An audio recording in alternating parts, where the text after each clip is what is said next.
Arnie Duncan, the nation's Secretary of Education and former CEO of CPS, announced recently that the Department of Education will invest $650 million in a fund developed to encourage innovative practices in preschool through grade 12. This fund is part of a historic $5 billion investment in school reform that is part of the American Recovery and Reinvestment Act, what most of us call ARA, or the Stimulus Fund. My question to you, panelists, is what role is there in these grant programs for early childhood, and how might the programs we learned about today at Educare and Erickson be considered to have informed this unprecedented funding? Well, let me say that it's been very meaningful to early childhood in the state of Illinois, because our pre-K for all funds, which were increasing nicely over the last 10 years, ran into a roadblock. Some of you that were following the legislation of the legislature this last legislative session know that we've neglected to pass a income tax bill, which meant that the social services did not have any reserve funds to call on. And therefore, we did not have any resources for pre-K for all. We have now used, or the state has now used, the stimulus money to pay teachers for the pre-K program. Otherwise, we would not have a pre-K program in the state of Illinois. I will say briefly, I think what this represents is a wholesale shift in how early education policy is increasingly being regarded, so that it is being regarded as an education, as part of the education continuum, birth to 5. And in the innovation, they will allow proposals from birth to 5 for high quality early education, although I learned last week in a conversation with Jim Shelton, the head of the Innovation Fund, that probably not much, unfortunately. But I don't know if that's your understanding as well.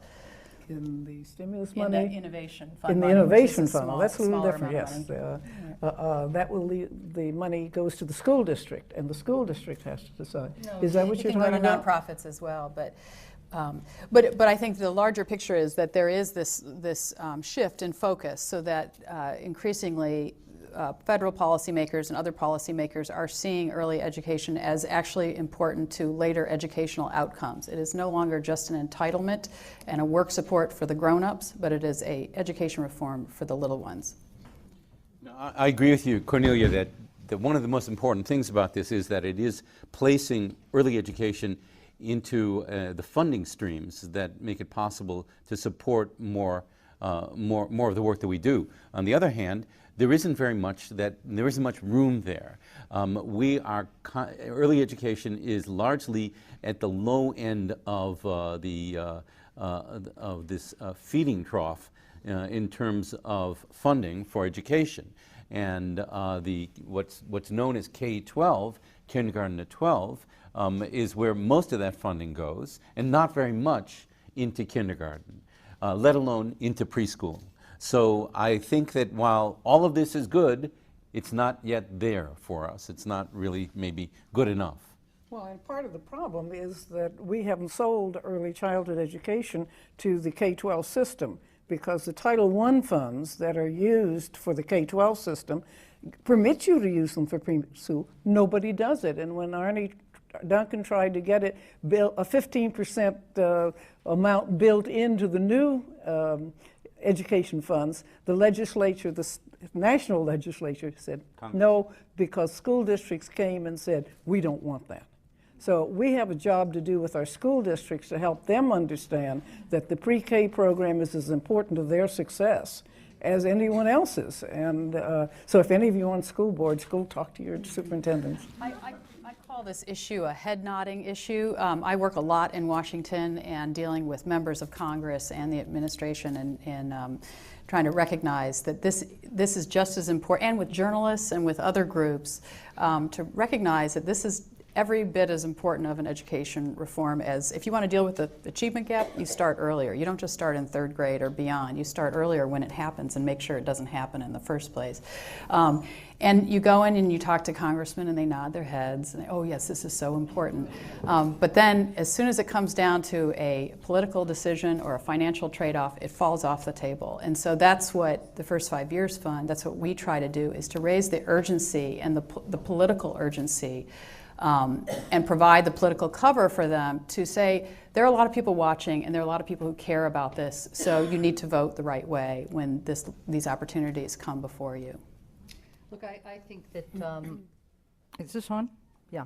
I think that I'm the Grinch that stole Christmas. And it's a good thing, but it's not impressive. The reality is there is this wholesale shift where you have leadership in Washington talking about early childhood. That's a wonderful, wonderful thing. The reality is that there's $4.5 billion of money going into education, and the innovation funds, $650 million, maybe we'll get $50 million of it for early childhood. So do the math. It's still, you know, what is the expression, the biblical expression about treasure being? What? Oh, I don't know. No, about, no, but yeah, you know, it's where is your treasure, and where do you put, basically where are you going to put your money? And I think it's great that we talk about preschool. Some of us on this panel believe that it's not just preschool, it's from birth to 5, and the data is there to prove it. So I think we have a gap between the rhetoric and the implementation. But I don't think it's the fault of the people in the administration. I think we're very, very lucky to have Arnie and the Department of Ed talking about early childhood and the President of the United States.